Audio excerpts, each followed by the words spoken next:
So I'll be showing you how to switch on or how to turn on your Samsung Galaxy A15. So the first method is the default one, which is long pressing this side key here, which also doubles up as a fingerprint sensor.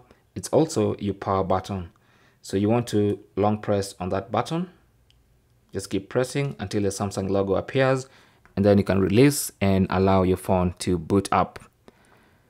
Now, if for some reason that is not working, then your phone might have run out of battery. So what you want to do is connect it to a charger for a couple of minutes.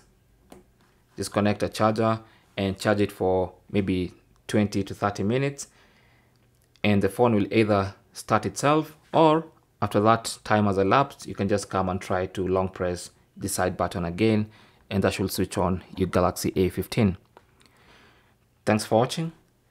Comments and questions down below, and good luck.